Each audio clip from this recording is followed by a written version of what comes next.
Papunta kami sa likod ng mga kabahayan, mga kaibigan.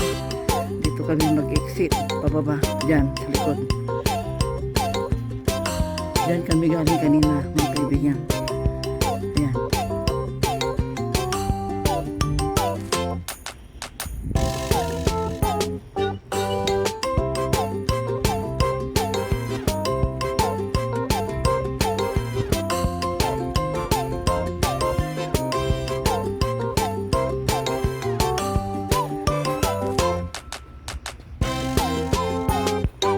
Unti-unti nang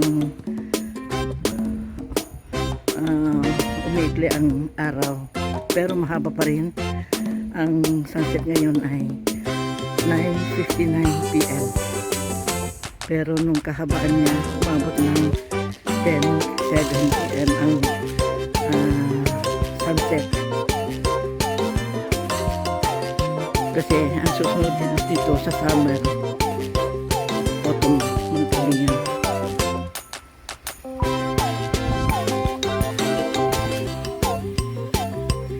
Dito muna tayo kasi mainit. Magpahangin muna dito sa lilim ng mga puno.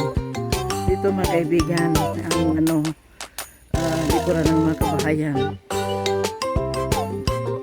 Presko dito ang hangin, malinis, at saka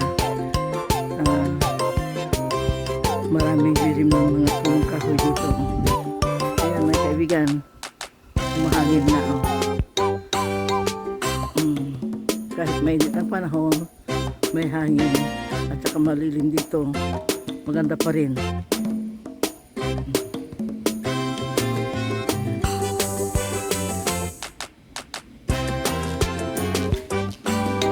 Sige na, pagpatuloy natin. May nakita kong black hawk dyan, oh.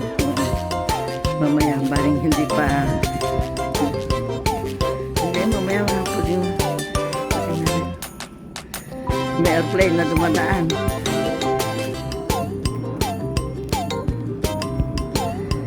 Tingnan nga natin yung airplane. Ayan, umalis na yung Black Hawk. Ayan. Teka, tingnan ko yung airplane.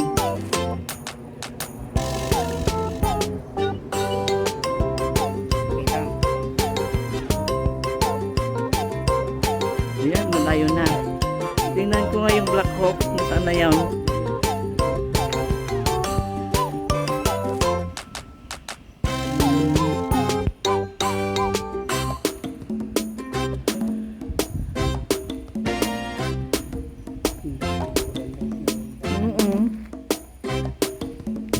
Presko dito, mga kaibigan. Mahangin kasi mga mapuno. Maraming puno dito.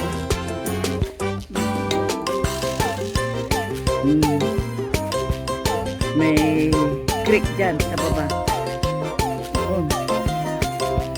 Sa likuran ng mga puno na ito. Doon sa ibaba. Makikita ba dyan? Tingnan niya natin.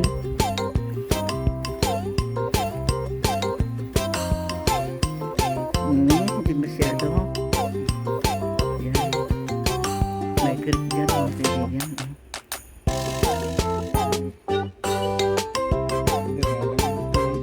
Pababa. May pababa dyan. Kaya lang makamukha ka dun sa bangin. Mahirap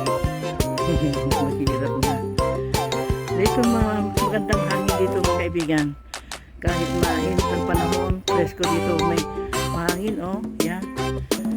Maganda. Itong mainit ang panahon dito. Yung mga bahay dito sa likuran, pwede pumunta sila dito. Magpahangin. Uupo dito.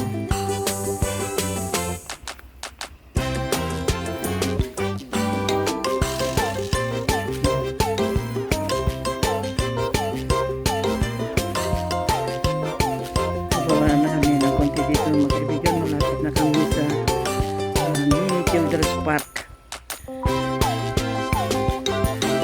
pero sa maaga ay sa bandang umaga pa lang, at sa hapon yun ang may mga batang naglalaro dyan kasi ngayon mainit na.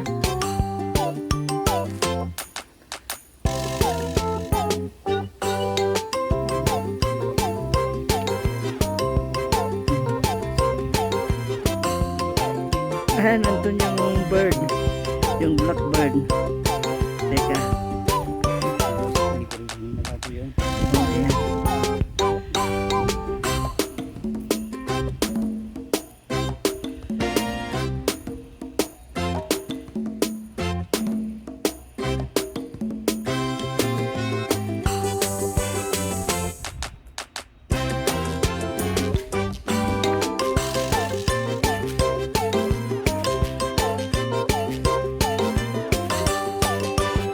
Hanggang dito muli mga kaibigan.